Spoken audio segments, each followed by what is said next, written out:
कहानी के शुरू में हम एक छोटे बच्चे इलाई को देखते हैं जो अपने घर के गार्डन बाग में भाग रहा था और अचानक भागते भागते न जाने उसे क्या हो जाता है। उसका दम घुटने लगा था और उसका चेहरा लाल हो गया था। वो बेहोश हो जाता है। मगर जब उसे होश आता है तो हमें यहाँ पर पता चलता है इलाई को एक खतरनाक बीमारी है। वो खुली हवा में सांस नहीं ले सकता था। फिर जिसके बाद इलाई की मॉम उसके पास आती है और बताती है कि आज हमें एक डॉक्टर से मिलने जाना है। इलाई की बीमारी बहुत खतरनाक थी, इतनी ज्यादा कि इलाई के पास एक एयर टाइट सूट था, यानी कि उसके अंदर हवा नहीं जा सकती थी। वो उसे पहनकर ही बाहर जाता था और अगर वो ऐसे ही बाहर गया तो बाहर की हवा उसके पूरे जिस्म को जला देगी। अब खैर वो अपना सूट पहनता है और अपने मॉम डैड के साथ जाने के लिए तैयार था। रास्ते में उसके डैड उसे बताते हैं कि आज हम जिस डॉक्टर के पास जा रहे हैं, मैंने इनके बारे में सुना है, वो बहुत अच्छी है और शायद इनके पास जाने के बाद हमें कहीं और जाने की जरूरत न पड़े। इलाई और उसके मॉम डैड बातें करते करते डॉक्टर के घर पहुँच गए थे, जिनका घर था तो बहुत बड़ा मगर एक सुनसान इलाके में था। उनके घर के दरवाजे भी कंप्यूटराइज थी जो खुद ब खुद खुलते थे। इलाई जब उस घर में जाता है तो सबसे पहले उसे कुछ मशीन से होकर गुजरना पड़ता है जो उसे साफ कर रही थी। इसके बाद इलाई की मुलाकात डॉक्टर हॉर्न से होती है जो कहती है तुम्हें अब ये सूट पहनने की जरूरत नहीं है, मेरा घर एयर टाइट है, यहाँ पर बाहर से हवा नहीं आती, तो तुम्हें ऐसे रहने से कोई नुकसान नहीं होगा। पहले तो इलाई को डॉक्टर हॉर्न की बातों पर यकीन नहीं आता, पर जब वो अपना सूट उतारता है तो उसे कुछ भी नहीं होता। उसको ऐसा देखकर उसकी मॉम बहुत ज्यादा खुश होती है और खुशी से रोने लगी थी। वो इलाई को गले लगा ली क्योंकि वो बहुत वक्त के बाद उसको ऐसे देख रही थी। इलाई डॉक्टर हॉर्न से बहुत सवालात पूछता है। वो कहता है क्या आप मुझे ठीक कर देंगी? अच्छा, मुझसे पहले आपने कितने बच्चों को ठीक किया है? डॉक्टर हॉर्न कहती है हाँ, मैं तुम्हें ठीक कर दूंगी और मैंने तुम्हारे जैसे बहुत से बच्चों की जान बचाई है। अब वो उसे नहाने का कहती है। इलाई बहुत वक्त के बाद नहा रहा था, उसे ऐसे खुद को देखकर रोना आ जाता है। अब उसे डॉक्टर हॉर्न एक कमरा दिखाती है और कहती है कि ये तुम्हारा कमरा है, तुम यहाँ पर आराम करो,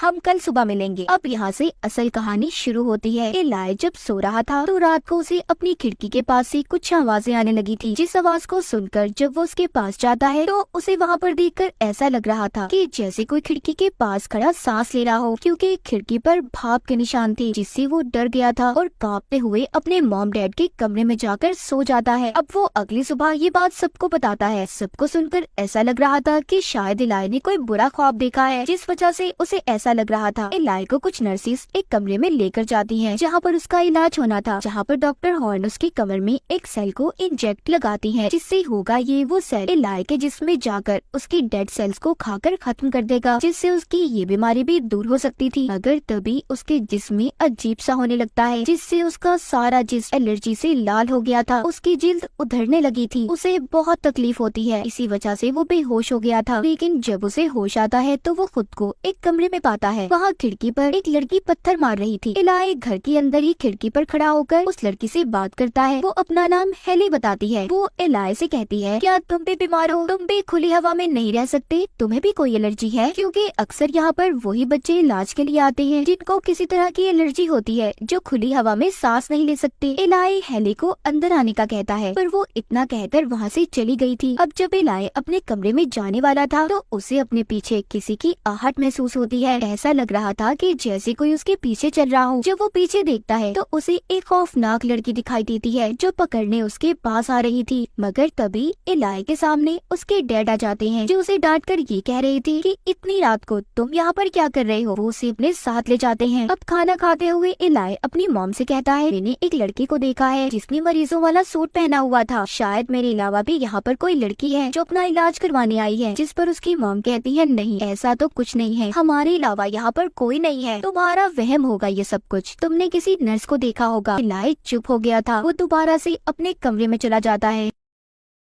उसके सामने वही लड़की आती है जो इस बार उसे खींचकर कहीं पर ले जा रही थी। इलाई बहुत डर चुका था। वो मॉम डैड चिल्लाता है। अब उसकी चीखें सुनकर उसके मॉम डैड भी आ गए थे। वो कहते हैं बेटा यहाँ पर कोई नहीं है, तुम किससे डर रहे हो? अब यहाँ पर डॉक्टर हॉर्न आकर इलाई के मॉम डैड को बताती हैं कि ये सब दवाइयों का असर है, वो बहुत जल्दी ठीक हो जाएगा। जिस पर उसकी मॉम डॉक्टर हॉर्न को कहती हैं क्या आप दवाइयों की डोज कम नहीं कर सकती? इस बात पर इलाई के डैड उसकी मॉम को चुप करवा देते हैं और कहते हैं ये क्या कर रही हो, डॉक्टर को अपना काम करने दो, हमारे पास ये आखिरी रास्ता है, हमने इस इलाज में अपना सब कुछ लगा दिया है। उधर दूसरी तरफ इलाई को कुछ ठीक नहीं लग रहा था। वो यहाँ से जाना चाहता था। वो अपनी मॉम से कहता है कि प्लीज मुझे यहाँ से ले जाएं, मैं यहाँ पर नहीं रहना चाहता। और उसके मॉम डैड डैड उसे मना कर देते हैं क्योंकि वो बहुत से पैसे उसके इलाज पर लगा चुके थे। अब एक बार फिर से इलाई की खिड़की पर हेली पत्थर मारती है। इससे पहले वो हेली से मिलने जाता वही लड़की जो हर जगह पर उसे नजर आ रही थी, वो उस पर हमला कर देती है। इलाई उससे डरकर अलमारी में छुप गया था और जोर जोर से चिल्लाता है। वहाँ पर उसके मॉम डैड भी आ गए थे, मगर इस बार वो लड़की इलाई की अलमारी पर उसका नाम लिख देती है जो बार बार लिखा हुआ था, और वो उस अलमारी को भी तोड़ जाती है। इतना सब कुछ देखकर भी अब भी सब यही सोच रही थी कि ये सब इलाई यहाँ से जाने के लिए कर रहा है। अब इसी रात इलाई हेली से मिलता है और उसे बताता है कि मुझे ऐसा लगता है यहाँ पर एक लड़की का भूत है जो मुझे डराना चाहता है और वो मुझे मारने की कोशिश करती है। ये सब बातें सुनकर हेली कहती है तुमसे पहले भी यहाँ पर एक बच्चा रहता था और उसने भी सेम यही सब कुछ कहा था, पर जब यहाँ पर रहने वाली डॉक्टर हॉर्न ने उसका इलाज शुरू किया, तीसरी स्टेज के बाद वो यहाँ पर नजर नहीं आया और मैंने उसे बाहर जाते हुए भी देखा है। पता नहीं क्या हुआ उसके साथ। तो मेरी बात मानो, तुम्हें भी जल्दी यहाँ से चले जाना चाहिए। मगर तभी फिर से उन्हें किसी के चलने की आवाजें आती हैं। इलाई हेली को छोड़कर अब उस आवाज के पीछे जाता है, लेकिन अचानक से कोई उसके पाँव को खींच रहा था। जो वो शीशे में देखता है तो उसे नजर आता है 3 बच्चे जिन्होंने मरीजों के कपड़े पहने हुए हैं। वो उसे घसीटकर घर के बाहर वाले गेट तक ले गए थे और दरवाजा खोल देते हैं, जिससे बाहर की हवा अंदर आने लगी थी और इसी वजह से इलाई की हालत फिर से खराब हो जाती है। पर वहाँ पर डॉक्टर हॉर्न सही वक्त पर आकर इलाई को बचा लेती है और जब उसको होश आता है एक बार फिर से वो खुद को कमरे में देखता है, जहाँ पर उसके कमरे के बाहर उसके डैड डॉक्टर हॉर्न से कुछ बात कर रहे थे। मगर जब उसकी मॉम आती है तो वो दोनों चुप हो गए थे। इलाई की मॉम उसके पास आकर उसे गले लगा लेती है। तभी वो उसके कमरे में उसी अलमारी को देखती है जिस पर इलाई का नाम लिखा हुआ था। दरअसल वो एक दरवाजे का कोड था।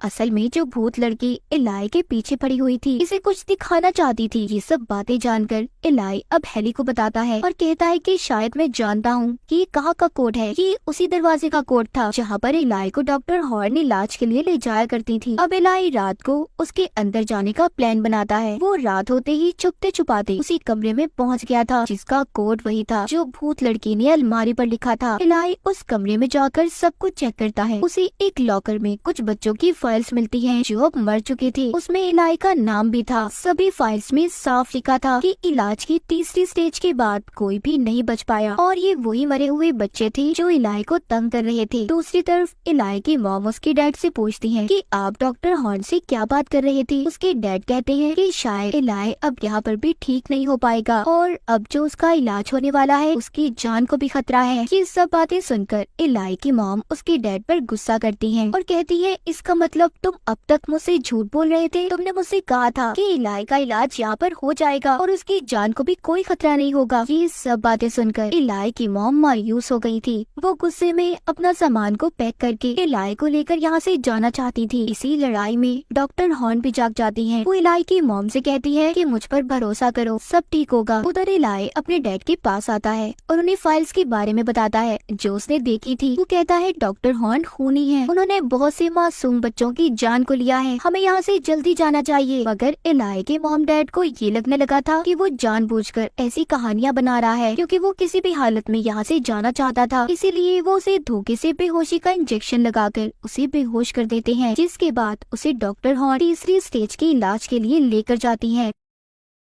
इलाई जोर जोर से चिल्लाकर सबसे यही कह रहा था कि प्लीज मेरी बात का यकीन करें, इस डॉक्टर ने बहुत से बच्चों को मारा है। यहाँ पर इलाई को नर्सिस ने पकड़ लिया था, मगर वो एक नर्स के हाथ पर काट कर यहाँ से भाग जाता है और जाकर डॉक्टर हॉर्न के कमरे में छुप गया था। उसे उस कमरे में एक खुफिया दरवाजा दिखाई देता है जो उसे एक तहखाने तक ले गया था, जिसे देखकर वो हैरान था। मगर वहाँ की हवा नुकसानदेह थी और दोबारा से उसे एलर्जी होना शुरू हो जाती है। वो बेहोश हो गया था, मगर जब उसे होश आता है तो देखता है कि वो बिल्कुल ठीक था और सही तरीके से वहाँ पर सांस भी ले पा रहा था। अब वो भी समझ चुका था कि उसके मॉम डैड अब तक उससे झूठ बोल रहे थे कि वो बीमार है। असल में वो बिल्कुल ठीक था। वो अपने मॉम डैड से बहुत गुस्सा था। तभी थोड़ी देर बाद उसकी मॉम आती है जो उसे ये कहती है कि मैं जानती हूँ तुम मुझसे बहुत नाराज हो, मैंने तुमसे झूठ बोला है, मगर मेरा यकीन करो ये सब मैंने सिर्फ तुम्हारे लिए किया है। सही वक्त आने दो, मैं तुम्हें सब कुछ बता दूंगी। लेकिन अचानक से इलाई बेहोश हो गया था। जब उसकी मॉम लॉक खोलकर उसे देखने अंदर जाती है तो वो अपनी मॉम पर हमला कर देता है। इसका मतलब ये था कि वो बेहोश होने का नाटक कर रहा था। उस हमले की वजह से उसकी मॉम बेहोश हो जाती है और इसी बात का फायदा उठाकर वो यहाँ से भाग गया था। बाहर आकर वो अपने कमरे की खिड़की को लोहे से तोड़ने की कोशिश करता है, जहाँ पर दूसरी तरफ हेली भी खड़ी हुई थी। इससे पहले वो बाहर जा पाता, सभी नर्सेस और डॉक्टर आकर इलाई को पकड़कर इलाज के लिए ले जाते हैं। वहीं दूसरी तरफ इलाई की मॉम को भी होश आ गया था, जो तहखाने से बाहर आने लगती हैं। तभी उनकी नजर एक कुएं पर पड़ती है, जो वो उसे खोलकर देखती है, जिसके अंदर बहुत से बच्चों की लाशें पड़ी थी, जिसे देखकर वो डर गई थी और समझ जाती हैं कि इलाई सच बोल रहा था। वो अब एक चाकू को लेकर इलाई की जान बचाने जाती हैं, जिधर उसका इलाज चल रहा था। और इलाई के डैड उसकी मॉम से चाकू को ले लेते हैं और डॉक्टर हॉर्न को देकर इलाज शुरू करने का कहते हैं। वो इलाई को बांधकर किताब को पढ़ने लगती हैं और साथ ही साथ इलाई के ऊपर होली वाटर डाल रही थी। उसे कुछ समझ नहीं आ रहा था कि ये लोग उसके साथ कर क्या रहे हैं और क्या चाहते हैं। होली वाटर के गिरने से इलाई की जिल्द जल रही थी। अब जब डॉक्टर हॉर्न चाकू उसको मारने लगती हैं, तो इलाई को गुस्सा आ गया था। उसकी जिल्द का रंग और आंखें लाल हो जाती हैं। वो गुस्से में उस चाकू को डॉक्टर हॉर्न को ही मरवा देता है। उन्होंने खुद ही अपनी जान ले ली थी और वहाँ पर मौजूद सभी नर्सेस को हवा में उड़ाकर आग लगा देता है। क्या इलाई के पास कोई बुरी ताकत थी जिस वजह से वो ये सब कुछ कर रहा था? ये सब देखकर उसकी मॉम भी डर गई थी। अब इलाई अपनी मॉम से पूछता है कि